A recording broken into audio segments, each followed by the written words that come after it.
Today I am going to continue my lecture on fluid mechanics. Fluid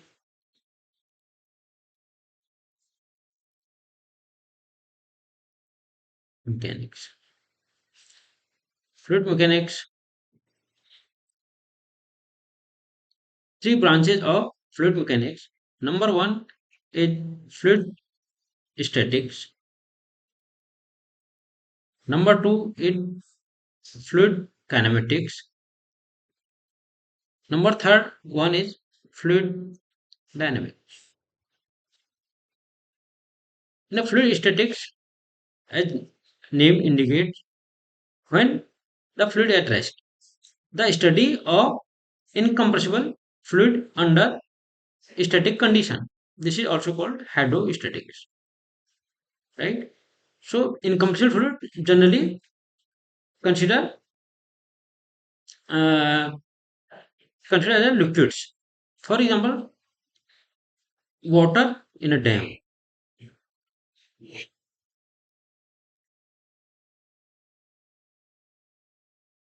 This is a dam, and here is a water at rest. Water at rest.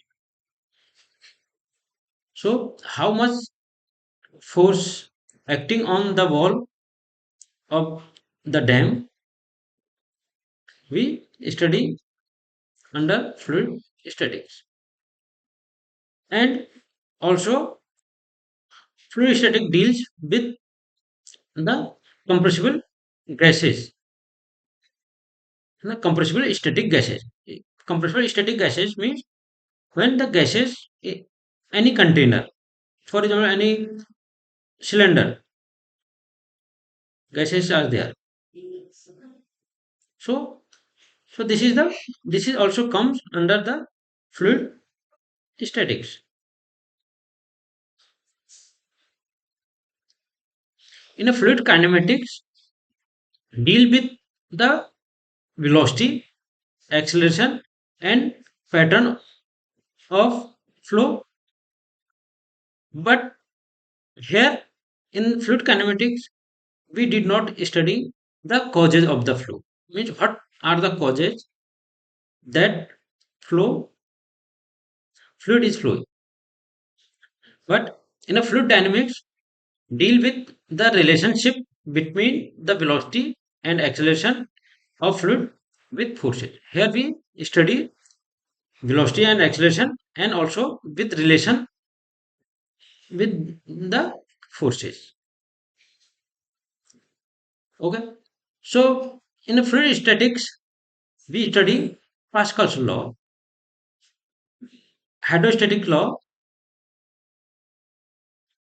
buoyancy and Archimedes principle, hydraulic lift and brakes, and manometer. And in fluid kinematics, we study streamlines. What are the streamlines? Path lines, streak lines, type of flow. Means fluid flow is steady or unsteady, uniform or non-uniform, laminar or turbulent, rotational or irrotational. Or also we study here the continuity equation, that is also called conservation of mass. Material derivative, flow visualization means how the fluid is flowing. So visually we study in fluid kinematics and aerodynamic of vehicles. But in a fluid dynamics we study Euler's, or some people pronounce it is a Euler equation, Bernoulli equation, Navier-Stokes equation, aircraft and automobile aerodynamics, pipe and channel flow, blood flow in arteries, and meteorology and oceanography.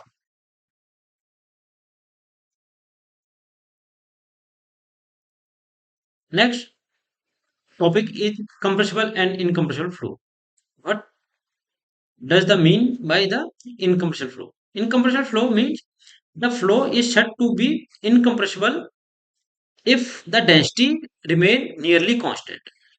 As if density is there is no significant change in density, no significant change in density, or we can say density is constant throughout. Therefore, the liquid are usually referred as incompressible substance.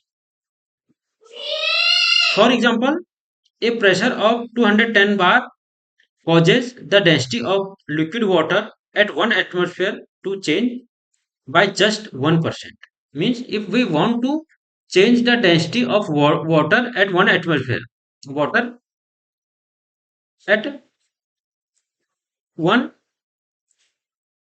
atmosphere pressure, so we required to 210 atm pressure,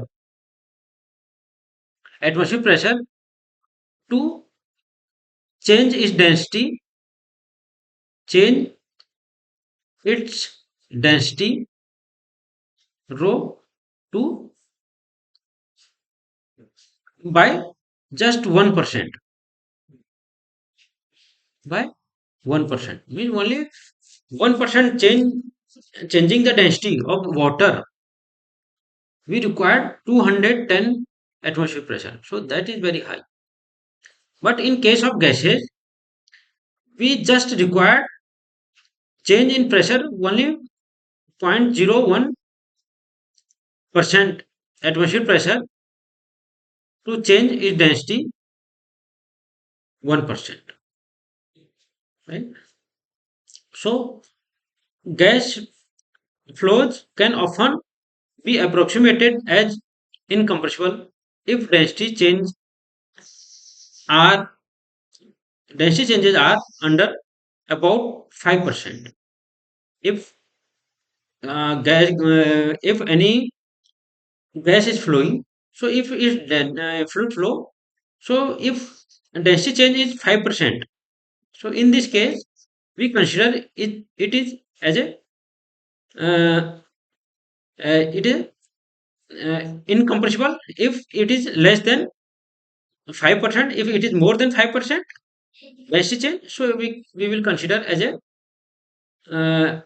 compressible flow. So and also we when the Mach number value less than zero point 0.3, we consider gas flow as an incompressible. Otherwise, we take or we consider it a compressible flow. Thank you very much.